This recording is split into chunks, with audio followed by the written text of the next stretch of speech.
पुस्तक का नाम परिवार निर्माण की विधि व्यवस्था, लेखक पंडित श्री राम शर्मा आचार्य एवं doctor Pranav Pandya MD। Audio 1। परिवार को संपन्न ही नहीं सुसंस्कृत भी बनाए। व्यक्ति और समाज की मध्यवर्ती कड़ी परिवार है। वह दोनों ही क्षेत्रों को पोषण प्रदान करती है। हृदय, ऊपरी भाग मस्तिष्क, मुख एवं चेहरे के साथ जुड़ी हुई इंद्रियों को भी पोषण प्रदान करता है और नीचे के हिस्से में धड़ से जुड़े हुए अंग अवयवों को भी। व्यवहारिक जीवन में परिवार को हृदय माना जाता है, जो अपने प्रत्येक सदस्य को परिष्कृत, परिपुष्ट बनाता है, साथ ही समाज को समुन्नत, सभ्य, समर्थ बनाने का कार्य भी करता है। इसे धड़ के हाथ पैरों की सुरक्षा, सुव्यवस्था के समतुल्य समझा जा सकता है। इतना महत्वपूर्ण स्थान होते हुए भी आश्चर्य है कि परिवार को समग्र रूप से समुन्नत बनाने में न्यूनतम ध्यान दिया जाता है। घर के कमाऊ व्यक्ति गृहपति का स्थान ग्रहण करते हैं। इन्हें वरीयता इसी अधिकार पर मिली हुई होती है। उनका प्रधान पौरुष भी यही रहता है, इसीलिए वह अर्थ प्रधान बन जाते हैं। परिवार को सुखी समुन्नत बनाने के लिए वह आर्थिक साधनों से ही प्रयत्नरत रहते हैं। अच्छा भोजन, अच्छे वस्त्र, मनोरंजन के उपकरणों का बाहुल्य, महंगी पढ़ाई का प्रबंध, ठाट बाट, शान शौकत, खर्चीली शादियां आदि की योजनाएं बनती और कार्यान्वित होती रहती हैं। धन भी निर्वाह की एक सर्वविदित आवश्यकता है, पर वह उतनी ही नहीं है जिसके उन्माद में प्रगति की अन्यान्य आवश्यकताओं को पूरी तरह भुला दिया जाए। समग्र विकास ही वास्तविक विकास माना जाता है।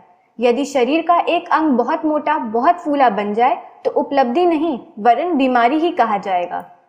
इसी प्रकार परिवार की अर्थव्यवस्था तो ठीक हो, किंतु सदस्यों का स्वास्थ्य, स्वभाव, चिंतन, चरित्र लड़खड़ाने लगे और वे दुष्प्रवृत्तियों, दुर्व्यसनों के चंगुल में फंसते जाएं, तो समझना चाहिए कि संकटों के, विग्रहों के बादल घिरने में देर नहीं। ऐसी दशा में आर्थिक संपन्नता उन दुर्गुणों की वृद्धि में ही सहायक होगी। आग में तेल पड़ने की तरह वह भड़कने ही लगेगी। इससे तो वे गरीब नफे में रहते हैं जो रोज कमाते और रोज खाते हैं। उनके पास न वक्त खाली रहता है और न फिजूल खर्ची की सुविधा। इस विवशता के कारण उन्हें अनेक अवांछनीयताओं से बचे रहने का सहयोग अनायास ही मिल जाता है। कुसंग में पड़ने के लिए भी उनके पास फालतू समय नहीं रहता। दुर्व्यसन खरीदने के लिए जेब में पैसा नहीं रहता। यह स्थिति संपन्न समुदाय में उपहास्पद भले ही हो, पर जीवन के स्वस्थ विकास का कुमार्ग न अपना पाने का सुयोग सौभाग्य तो मिलता ही रहता है। परिवार के संचालक उत्तरदायी सदस्यों को दृष्टिकोण में विशालता और समग्रता रखनी चाहिए। उन्हें बारीकी से देखना चाहिए कि उनका श्रम, समय, कर्तव्य और उत्तरदायित्व परिजनों के लिए अर्थ साधन जुटाने में ही तो समाप्त नहीं हो रहा है। यदि ऐसा ही है तो अपनी भूल माननी चाहिए और विचार करना चाहिए कि जीवन विकास के लिए जिन अन्य तथ्यों की आवश्यकता है उनकी ओर ध्यान दिया जा रहा है कि नहीं, उनके संबंध में सतत प्रयत्नशील रहा जा रहा है या नहीं। निर्वाह साधनों की तरह स्वास्थ्य भी एक महती आवश्यकता है। उसे वास्तविक और आधारभूत संपदा माना जाना चाहिए, किंतु साथ ही यह भी ध्यान रखना चाहिए कि इस लक्ष्य की प्राप्ति बहुमूल्य स्वादिष्ट व्यंजनों या पौष्टिक दवाओं के सहारे नहीं हो सकती। इस हेतु प्रकृति का अनुसरण करना पड़ेगा, इंद्रिय संयम बरतना पड़ेगा। आहार में ही नहीं, विहार में भी समग्र संयम का समावेश करना पड़ेगा। अधिकांश लोग आवश्यकता से अधिक मात्रा में अभक्ष्य पदार्थों का समय को समय चर्वण करते रहते हैं। यह भूल तो देखने में तनिक सी प्रतीत होती है, पर वास्तव में दुर्बलता, रुग्णता और अकाल मृत्यु का वही मूलभूत कारण है। रसोई घर में क्या बने और किस प्रकार बने और उसे कौन कितनी मात्रा में किस प्रकार खाए, इसकी सुव्यवस्था बना लेना घर को एक ऐसी सुरक्षित किला बना लेना है। आहार, श्रम और दिनचर्या में सुव्यवस्था का नियम एक ऐसा सिद्धांत है जिसका ठीक तरह परिपालन करते रहने पर स्वस्थ रहने की गारंटी मिल जाती है। स्वास्थ्य संरक्षण के बहाने उन नियमों, अनुशासनों के साथ संबंध जुड़ जाता है जो न केवल स्वस्थता को संभालते हैं वरन जीवन के सभी क्षेत्रों में प्रगति का पथ प्रशस्त करते हैं। अभिभावक उचित अनुचित तरीकों से अपनी परिवार की संपन्नता बढ़ाने में जुटे रहते हैं। इसी में वे अपना गौरव मानते हैं और वर्तमान तथा भविष्य को सुख शांति से भरा पूरा होने की कल्पना करते रहते हैं, पर परिणामतः होता इससे ठीक विपरीत ही है। कारण कि जिस वस्तु का समुदाय बन आता है वह चाहे कितनी ही मूल्यवान होने पर भी विपरीत परिणाम ही उत्पन्न करती है। संपदा भी उसके अनावश्यक मात्रा में होने पर अपव्यय सूझता है। उसके बदले व्यसन और दुर्गुणों का पिटारा पल्ले पड़ता है। जिस कमाई को अपने निज के कठोर परिश्रम से अर्जित नहीं किया गया है उसका कोई मूल्यांकन नहीं कर सकता और न उसके सदुपयोग द्वारा कारगर लाभ उठाने का सुयोग हस्तगत होता है। संपदा के बदले खरीदे गए दुर्गुण जीवन के साथ जोंक की तरह चिपक जाते हैं और खून पीते रहते हैं। उनके रहते न किसी की सभ्य समाज में गणना होती है, न प्रामाणिकता और विश्वसनीयता हाथ लगती है। इस अभाव में किसी का सच्चा सहयोग एवं सद्भाव भी उसके हाथ नहीं लग पाता। प्रगति के अवसर सामने तो आते हैं पर उन्हें उत्साहपूर्वक अपनाए न जाने पर वापस लौट जाते हैं। संपन्नता विलासिता सिखाती है, आलसी, प्रमादी और अहंकारी बनाती है। इस यथार्थता को न समझ पाने वाले ही यह सोचते रहते हैं कि धन वैभव ही सब कुछ है। उसकी बड़ी मात्रा हाथ लगने पर उसके बदले सुख सुविधा के प्रचुर साधन कमाए जा सकते हैं। मान्यता अपनी जगह बनी रहने पर भी वह फलित नहीं होती। अनुभव की कसौटी पर वह खोटे सिक्के की तरह निरर्थक सिद्ध होती है। होना यह चाहिए कि परिवार को सुसंपन्न बनाने के लिए जितना प्रयत्न किया जाता है उसकी अपेक्षा उसे सुसंस्कृत सद्गुणी बनाने का प्रयत्न किया जाए, क्योंकि यही संपदा है जो जीवन भर साथ देती है, कठिनाइयों का बोझ उतारती और प्रगति का पथ प्रशस्त करती है। सद्गुणी अपनों के बीच ही नहीं परायों के बीच भी सम्मान और सहयोग प्राप्त करता है। उसके कारण व्यक्तित्व का वजन बढ़ता है। किसी भी क्षेत्र में उसका बढ़ा चढ़ा मूल्यांकन होता है।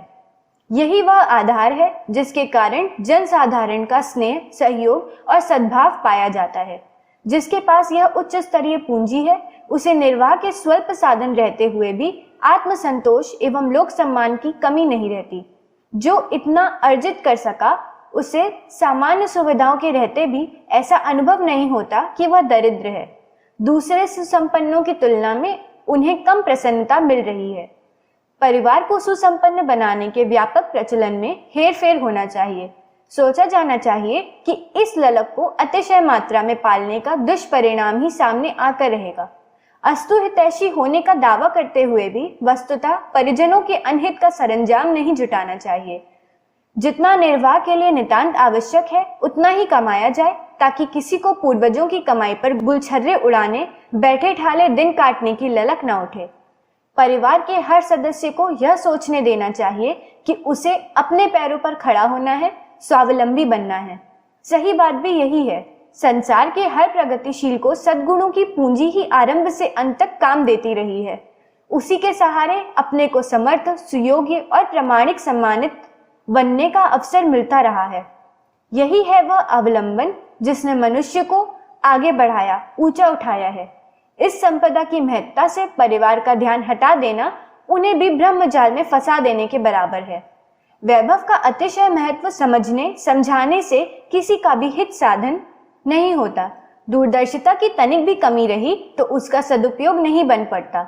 ऐसी दशा में जिस अवलंबन को सब कुछ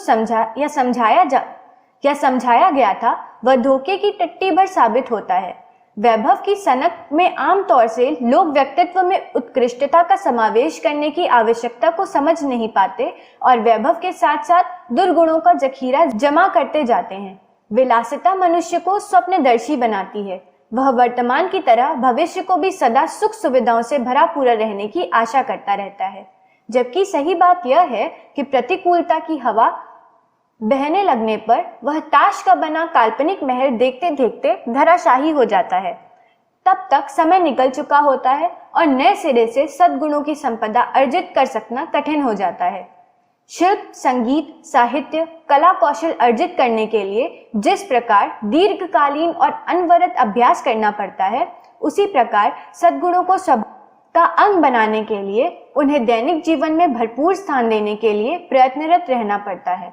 आदतें देर में पकती हैं। वे हथेली पर सरसों जमाने की तरह न तो तुर्त फुट उपलब्ध होते हैं और न जमी हुई आदतों से पीछा छुड़ाना जल्दी से संभव हो पाता है। उन्हें योजनाबद्ध रूप से अपनाना और क्रमबद्ध रूप से व्यवहार में उतारना पड़ता है। परिवार के वरिष्ठों का ध्यान इसी केंद्र पर केंद्रित रहना चाहिए और उन्हें अपने परिजनों को सुसंस्कारी बनाने के लिए परिपूर्ण सतर्कता के साथ अनवरत प्रयत्न करना चाहिए। इस कार्य में अपना समय और परिश्रम लगाने में कृपणता नहीं बरतनी चाहिए।